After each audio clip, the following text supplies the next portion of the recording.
Hello students, अपने पिछले lectures में मैं आप लोगों से MIMD के इंटरवल वाले क्वेश्चन तो कर चुका हूं, जिसमें हमने मोनोटोनिसिटी के इंटरवल निकाले थे। आइए कुछ क्वेश्चन हम देखते हैं पैरामीटर वाले, जिसमें हमें इस तरह का क्वेश्चन होगा कि भाई इस पैरामीटर की वैल्यू बताओ कि फंक्शन MI हो जाए, या इस पैरामीटर की वैल्यू बताओ फंक्शन MD हो जाए। इस तरह के क्वेश्चन की मैं बात यहाँ पे करने वाला हूँ। ये क्वेश्चन भी बहुत इंपॉर्टेंट होते हैं। एडवांस के पॉइंट ऑफ व्यू से इस तरह के जो क्वेश्चन हैं वो काफ़ी पूछे जाते हैं। चलिए पहले क्वेश्चन से स्टार्ट करते हैं। जैसे एग्जाम्पल वन है, एक फंक्शन हमें दे रखा है f(x) is equal to a plus 2x³ minus 3ax² plus 9ax minus 1। एक फंक्शन हमें ये दे रखा है, ठीक है। और हमें निकालना है क्वेश्चन है find all real values of a, find all real values of a so that f(x) is MD monotonic decreasing for x belongs to R। f(x) is MD monotonic decreasing for x belongs to R कि function हमेशा क्या हो, monotonic decreasing हो। सही बात। तो इस question से शुरुआत करता हूं मैं इस लेक्चर की कि f(x) is MD for x belongs to R। अब f(x) is MD for x belongs to R ये हमें देखना है। MD का मतलब डेरिवेटिव कैसा होना चाहिए, लेस देन इक्वल टू 0। इसका मतलब इस फंक्शन का जो डेरिवेटिव है that should be less than equal to 0 for x belongs to R। तो अगर मैं इसके डेरिवेटिव की बात करूं तो इसका डेरिवेटिव क्या है, f(x) is equal to 3a plus 2x² minus 6ax plus 9a that should less than equal to 0 for x belongs to R। मतलब ये जो क्वाड्रेटिक बनी है डेरिवेटिव में, ये क्वाड्रेटिक किसी भी x के लिए लेस देन इक्वल टू 0 होनी चाहिए, किसी भी x के लिए। अब किसी भी x के लिए लेस देन इक्वल टू 0 होनी चाहिए, इसका मतलब जो क्वाड्रेटिक का ग्राफ है वो कुछ इस तरह का होना चाहिए, माउथ ओपनिंग डाउनवर्ड होना चाहिए और x एक्सेस को नहीं काटने वाला होना चाहिए, है ना। तो माउथ ओपनिंग डाउनवर्ड होने के लिए a कैसा होता है, नेगेटिव। a मतलब ये कोफिशिएंट ऑफ x², तो कोफिशिएंट ऑफ x² कैसा होना चाहिए, नेगेटिव। मतलब a plus 2 should less then 0 कि a प्लस 2 हमारे पास 0 से छोटा होना चाहिए। दूसरी कंडीशन, अगर x एक्सिस को ना काटे, मतलब रियल रूट ना हो मतलब d कैसा हो, लेस देन 0। क्या d इक्वल टू 0 भी हो सकता है क्या भाई? d इक्वल टू 0 हुआ तो क्या हुआ, एक पॉइंट पे 0 होगा, बाकी दोनों तो नेगेटिव होगा। तो d लेस देन 0 भी हो सकता है और d less than equal to 0 भी हो सकता है। तो d can be less than equal to 0। तो एक कंडीशन हो गई क्या, a प्लस 2 लेस देन 0। एक कंडीशन क्या हो गई, d less than equal to 0। तो एक कंडीशन क्या हो गई, a प्लस 2 लेस देन 0। एक कंडीशन क्या हो गई, d less than equal to 0। What is d, b² मतलब 36a² माइनस 4a कितना है 3a प्लस 2, c कितना है 9a that should less than equal to 0। ये हमारे पास लेस देन इक्वल टू 0 होना चाहिए। तो 36 4 इंटू 9 36 उड़ गया, सही बात। इसको हम देखें क्या बचा, a² minus 3a² minus 6a less than equal to 0। सही। a² minus 3a² minus 2a² minus 2a common ले लिया, तो क्या बचा, a plus 3 should less than equal to 0। हाँ या ना। अब -2 से मल्टीप्लाई करेंगे तो साइन ऑफ इनइक्वलिटी चेंज हो जाएगा, -2 से डिवाइड करेंगे तो ये हमारे पास साइन ऑफ इनइक्वलिटी चेंज हो गया कि a into a plus 3 should greater than equal to 0। अब a into a plus 3 should greater than equal to 0, अगर हम इसको देखें तो ये कहता है कि -3 से छोटा या 0 से बड़ा, ये जो है सही। और ये कंडीशन कहती है a प्लस 2 नेगेटिव, मतलब a क्या, -2 से छोटा। हमें दोनों का क्या लेना है, इंटरसेक्शन। भाई ये भी होना चाहिए और ये भी होना चाहिए, तो दोनों का इंटरसेक्शन लेना है। तो दोनों के इंटरसेक्शन का आंसर क्या आ गया, a बिलोंग्स टू -∞ टू 3, कि a कहाँ से कहाँ तक है, -∞ से लेके 3 तक है।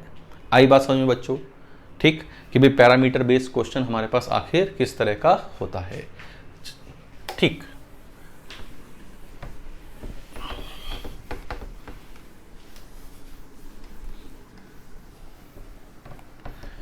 एक क्वेश्चन और देखते हैं।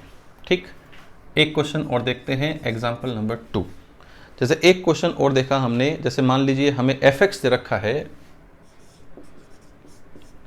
sin की पावर 4x प्लस cos की power 4x plus bx plus c।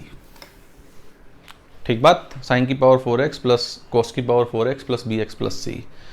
Find possible value of b and c। Find possible values of b and c so that fx is mi अलग तो कर चुके, fx is mi for x belongs to r। mi का मतलब monotonic increasing, कि function हमेशा mi है, monotonic increasing है for x belongs to r। अब फंक्शन mi होने के लिए फंक्शन का जो डेरिवेटिव है वो कैसा होना चाहिए, ग्रेटर देन इक्वल टू 0। हम इसका डेरिवेटिव करते हैं, f dash x 4 sin cube x into cos x plus 4 cos cube x into cos x का माइनस साइन x, ठीक, प्लस b। इन दोनों में से कुछ कॉमन ले सकते हैं। क्या कॉमन ले सकते हैं बच्चों, क्या कॉमन ले सकते हैं, 4 sin x into cos x हमने कॉमन ले लिया। 4 sin x into cos x हमने कॉमन ले लिया, तो यहां पे बचा कितना, sin square x minus cos square x plus b। सही बात। अब sine square x minus cos square x, ये कितना हो गया, माइनस कॉस 2x। ये क्या हो गया, 2 sine x cos x sine 2x plus b। 2 sine 2x into cos 2x, ये हमारे पास कितना हो गया, साइन 4x। तो ये हो गया minus sine 4x plus b। ये कितना हो गया, minus sine 4x plus b। तो derivative of this function is minus sine 4x plus b। ये हमारे पास इसका क्या है, डेरिवेटिव है, minus sine 4x plus b। अब ये जो है ये हमेशा 0 से बड़ा होना चाहिए। अब देखो c का तो कोई रोल ही नहीं है MIMD में, तो c बिलोंग्स टू r आ गया कि भैया c तो कुछ भी हो जाए, MIMD की सेहत पे कोई फर्क नहीं पड़ेगा। अब ये हमेशा पॉजिटिव होना चाहिए। अगर इसकी मिनिमम वैल्यू हमेशा पॉजिटिव है तो ये हमेशा पॉजिटिव है। अब इसकी मिनिमम वैल्यू क्या है, माइनस साइन 4x की मिनिमम वैल्यू कितनी है, -1।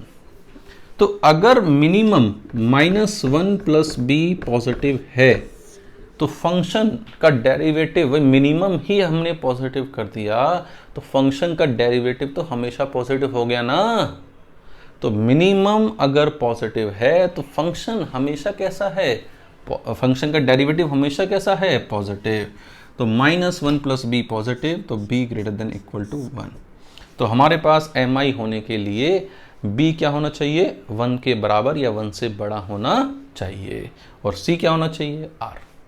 मजा आया क्वेश्चन में, हाँ या ना। तो ये हमारे पास क्वेश्चन था पैरामीटर वाला। ठीक, एक और देखते हैं।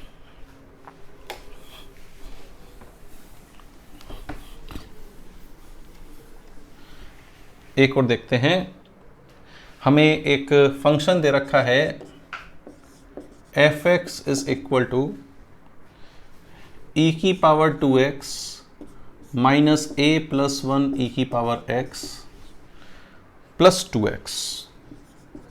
ठीक, find possible values of a। Find possible values of a so that fx is monotonic increasing mi for x belongs to R for all real values of x. fx is mi monotonic increasing for x belongs to for all real values of x. पहले इस question को अपने आप करना, फिर उसके बाद ही solution देखना इसका, ठीक है। तो एफ एक्स हमें दे रखा है e की पावर 2x माइनस ए प्लस 1 e की पावर x प्लस 2। तो हमारे पास यहाँ पे क्या है कि भाई फंक्शन का डेरिवेटिव हमेशा पॉजिटिव होना चाहिए।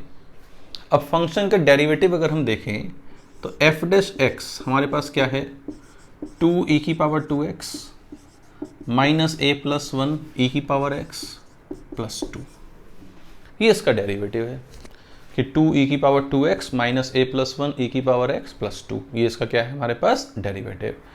अब ये जो डेरिवेटिव है, this derivative should greater than equal to 0 for x belongs to R। सही बात कि डेरिवेटिव हमारे पास क्या होना चाहिए, this derivative should greater than equal to 0 for x belongs to R, हाँ या ना। अब यार ये चक्कर फंस गया कि इसे कैसे करें कि भाई इसका डेरिवेटिव भाई e की पावर x नहीं होता तो क्वेश्चन आसान होता। तो हम ऐसा करते हैं, e की पावर x को t मान लेते हैं। e की पावर x को क्या मान लिया, t। e की पावर x को t मान लिया तो ये क्वाड्रेटिक बन गई 2t स्क्वायर माइनस ए प्लस 1 इंटू टी प्लस 2। अब ये क्वाड्रेटिक हमेशा पॉजिटिव होनी चाहिए। अब ये क्वाड्रेटिक हमेशा पॉजिटिव होनी चाहिए तो इसके दो केस हो सकते हैं, d less than equal to 0 हो जाए। भाई एक पॉजिटिव है ही है, d less than equal to 0 हो गया तो हमेशा पॉजिटिव हो जाएगा, हाँ है ना। भाई पहले क्वेश्चन में मैंने यही तो काम किया था जब हमेशा नेगेटिव किया था, a नेगेटिव d नेगेटिव, हमेशा पॉजिटिव है तो d नेगेटिव, ठीक। तो यहाँ पे d नेगेटिव करेंगे तो a प्लस 1 का whole square minus 4ac 4 into 4 minus 4 into 2 into 2 16, this should less than equal to 0। तो a प्लस 1 का whole square less than equal to 16, तो a प्लस 1 कहाँ से कहाँ तक आएगा, माइनस 4 से प्लस 4 के बीच में आ जाएगा। तो a कहाँ से कहाँ तक आएगा, ये आएगा हमारे पास माइनस 5 से 3 के बीच में, कि भाई a कहाँ से कहाँ तक आ रहा है, माइनस 5 से 3 के बीच में। क्या ये आंसर हो गया इसका, क्या ये आंसर हो गया जी, बताओ इसका, सोचो एक बार कि भाई माइनस 5 से 3 ये आंसर हो गया क्या ना। अगर इतना ही आंसर छोड़ दिया तो पाप हो गया, गलत हो गया, मतलब पाप क्या, गलत हो गया। अब इतना ही आंसर छोड़ दिया, गलत क्यों हो गया, क्योंकि भैया e की पावर x t था और t हमेशा पॉजिटिव है। तो ये जो क्वाड्रेटिक है, ये क्वाड्रेटिक हमें सिर्फ t 0 से बड़े के लिए पॉजिटिव चाहिए। t 0 से छोटे के लिए नेगेटिव भी हो जाए तो हमारे क्वेश्चन पे कोई फर्क नहीं पड़ेगा। क्या समझे कि भाई t था e की पावर x, तो ये जो पॉजिटिव चाहिए, this greater than equal to 0 चाहिए, वो t 0 से बड़े के लिए चाहिए, वो t 0 से बड़े के लिए चाहिए। अब हमेशा वाला केस तो ये हो गया। अब 0 से बड़े पे पॉजिटिव हो और 0 से छोटे पे नेगेटिव हो, इसका मतलब इस क्वाड्रेटिक का जो ग्राफ है वो अगर इस तरह भी होगा, इस तरह से, वो अगर इस तरह से भी हुआ, ये देखो ये t है कि भाई 0 से बड़े पे पॉजिटिव है, 0 से बड़े पे कैसा है, पॉजिटिव, और 0 से छोटे पे कैसा है, नेगेटिव, तो वो भी हमारे लिए एक्सेप्टेबल है, वो भी हमारे लिए मान्य है ना भाई, वो भी हमारे लिए मान्य है। तो ये वाला केस छूट गया यहाँ पे। अब इस वाले केस के लिए दोनों रूट कैसे हैं, नेगेटिव। भाई दोनों रूट अगर नेगेटिव हैं तो 0 से बड़े के लिए हमेशा कैसा होगा, पॉजिटिव। तो दोनों रूट, क्वाड्रेटिक के दोनों रूट नेगेटिव हों, उस बात के लिए पहली बात रूट हों d ग्रेटर देन 0, सही। d ग्रेटर देन 0 करेंगे तो वो आएगा a प्लस 1 का whole square minus 16 should greater than 0, सही बात। तो यहाँ से हमारे पास d इक्वल टू 0 यहाँ लगा चुका हूँ, इसलिए वहाँ लगाने की मुझे ज़रूरत नहीं है। अब यहाँ से मेरे पास क्या आ जाएगा, यहाँ से आ जाएगा a माइनस 3 a प्लस 5, ठीक है, दैट शुड ग्रेटर देन 0। तो यहाँ से मेरे पास आंसर क्या आएगा, -5 से छोटा या -3 से +3 से बड़ा, इस वाले से d लेस देन 0 से, सही। लेकिन d less then 0, d greater than 0 होने से ही कौन सा दोनों रूट हमारे पास नेगेटिव हो गए, और कंडीशन भी लगानी पड़ती है।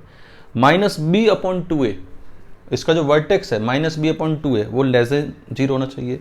तो -b/2a करेंगे तो क्या होगा, a+1/4 -b that is a+1/2a, 4 हो गया, दैट शुड बी नेगेटिव। तो a शुड लेस देन -1, तो a -1 से छोटा होना चाहिए, सही बात। और इसके साथ साथ एक कंडीशन और कि t = 0 पे वैल्यू पॉजिटिव आ जाए। t = 0 पे वैल्यू कैसी आ जाए, पॉजिटिव। तो t = 0 पे वैल्यू कैसी है, अगर t = 0 रखें तो t = 0 रखें तो इसकी वैल्यू कितनी है, 2, जो कि 0 से बड़ा है, तो इसका r हो गया। तो केस 2 का आंसर क्या आ रहा है, ये वाला, तो -∞ से -5, तो -∞ से -5 और -5 से 3, -∞ से -5 और -5 से 3, ये हमारे पास आ रहा है। तो दोनों को अगर हम क्लब करेंगे तो क्लब करने पे हमारे पास आंसर क्या आया, -∞ से 3, तो -∞ से 3, ये हमारे पास इसका आंसर होना चाहिए। That should be the answer of this question, -∞ से 3। था नहीं था बवाली क्वेश्चन बच्चों ये, अरे बवाली था ना था कि भैया ये भी करो ये भी करो, ठीक। अब इसका एक फंडू तरीका बताता हूँ। आप कहोगे सर पहले ही फंडू बता दिया करो यार, आप पहले मतलब घुमा फिर आगे बताते हो, फिर फंडू बाद में। फंडू की वैल्यू तभी होगी जब पहले ये सब ओरिजिनल तरीके आएंगे। अब फंडू तरीका क्या है भाई, जैसे हमारे पास व्हाट इज़ द फंडू तरीका, what is the smart method, कि इस क्वेश्चन को करने का स्मार्ट मेथड क्या है। अब देखो ये डेरिवेटिव हमेशा ग्रेटर देन इक्वल टू 0 चाहिए था, सही बात, ये डेरिवेटिव हमेशा ग्रेटर देन इक्वल टू 0 चाहिए था। अब मतलब ये किसी भी x के लिए पॉजिटिव होना चाहिए। e⁻x से डिवाइड कर लिया तो कोई फर्क नहीं पड़ेगा इसकी सेहत पे। e⁻x से डिवाइड करा तो ये बना 2e⁻x -a+1 + 2/e⁻x, ठीक। इसको और इसको एक साथ लिख लिया, 2e⁻x/1/e⁻x -a+1, this should greater than equal to 0। मतलब ये चीज किसी भी x के लिए 0 या 0 से बड़ी होनी चाहिए, ये चीज किसी भी x के लिए 0 या 0 से बड़ी होनी चाहिए। अगर इसकी मिनिमम वैल्यू पॉजिटिव है तो ये हमेशा पॉजिटिव है क्या, अगर इसका मिनिमम पॉजिटिव है तो क्या ये हमेशा पॉजिटिव है क्या, सोचो एक बार। पर मिनिमम पॉजिटिव है तो हमेशा पॉजिटिव है। अब what is the minimum value, भाई ए तो कांस्टेंट है, इसकी मिनिमम वैल्यू देखनी है, तो e⁻x + 1/e⁻x AMGM, तो इसकी मिनिमम वैल्यू कितनी है, 2, इसकी मिनिमम वैल्यू कितनी है, 2, तो इस पूरे की मिनिमम वैल्यू कितनी है, यहां पे 2 रख दो बस, तो 2 × 2 4 -a -1 greater than equal to 0, a उधर चला गया तो a less than equal to 3 आ गया आंसर आ गया a less than equal to 3 आ गया। तो हमारे पास आंसर क्या आया, -∞ से 3, आंसर क्या आया, -∞ से 3, कि answer of this question will be -∞ से 3। तो कौन सा फंडू मेथड है, यही वाला ना, हाँ, लेकिन इस वाले के लिए बहुत ज्ञान होना चाहिए, ऐसे ही नहीं आ जाते हैं मेथड। तो ये भी एक मेथड था, ये इसका एक अल्टरनेट मेथड था, और ये हमारे पास कौन सा क्वेश्चन था, पैरामीटर वाला, कि भाई पैरामीटर वाले क्वेश्चन को हम किस तरह करते हैं। तो इसके साथ हमारे पास मोनोटोनिसिटी इन एन इंटरवल खत्म हो जाती है। अब हम आगे पढ़ेंगे मोनोटोनिसिटी का और आगे क्या एप्लीकेशन है, किसी पॉइंट के अबाउट मोनोटोनिसिटी कैसी है। अगर आपको ये तीनों चारों प्रॉब्लम मज़ा आया हो करने में तो इस वीडियो को लाइक ज़रूर करना। लाइक करने से मेरा खून बढ़ जाता है, कॉन्फिडेंस आ जाता है कि हाँ यार बच्चे देख रहे हैं, पसंद कर रहे हैं, ठीक। तो अगर आपको ये पसंद आया है, like it, share it, and if any feedback then write in comment box. Thank you very much.